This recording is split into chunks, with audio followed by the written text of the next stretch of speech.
Ayan mga idol, magluto ako ng isda mga idol. Yung isda yan na mahaba, yung mahabang tuka. Mahaba yung kalahati lang lulutuin ko. Ayan guys, oh.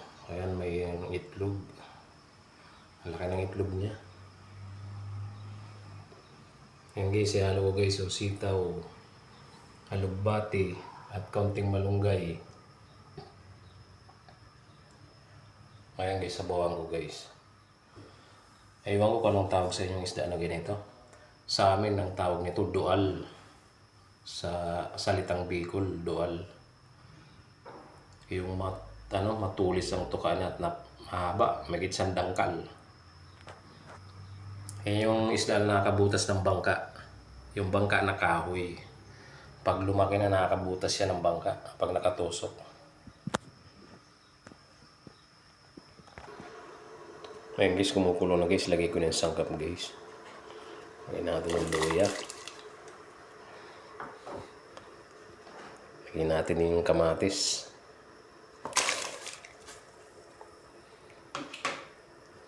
Lagyan natin sibuyas.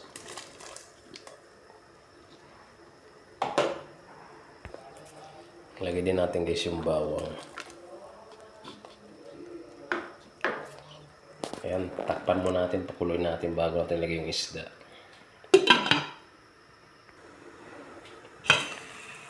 Ayan guys, kulo na guys, lagyan natin yung isda. Lagyan natin yung isda. Ayan guys.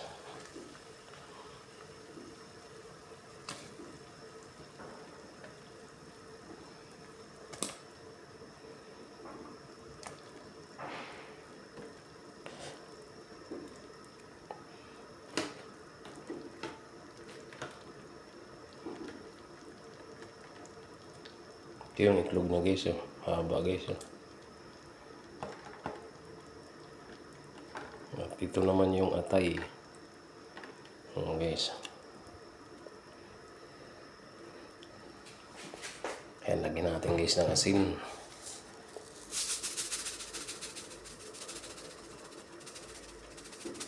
Iyon. Lagyan na rin natin ng konting ajinomoto guys.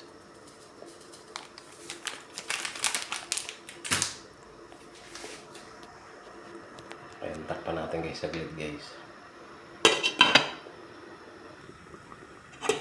Ayan guys, blue na guys. Pahabulan ko guys ng tanglad, nakalimutan ko yung tanglad. Ayan, lagyan natin ng tanglad para dagdag sarap yan.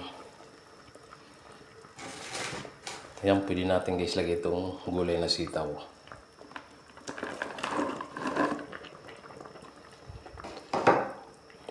Mamaya na yung alugbati at malunggay. Ayan, takpan mo natin guys.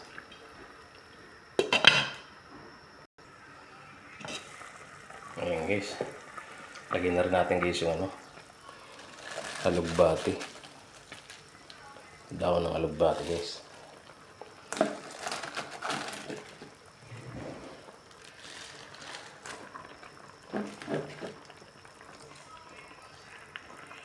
Ayan, takpan natin saglit para bumaba. Ayan guys, bumaba na guys. Lagyan na rin natin konting daon ng malunggay.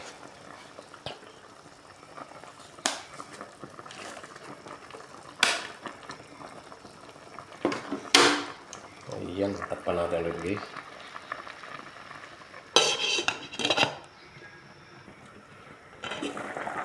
Ayan guys, luto na guys. Luto na yung tinula natin na isda. Takpan natin.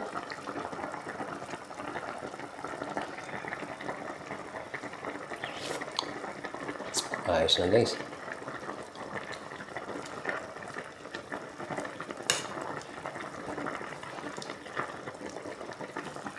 Ayan, tinulang isda. May sitaw, may alugbati, at may daon ng malunggay.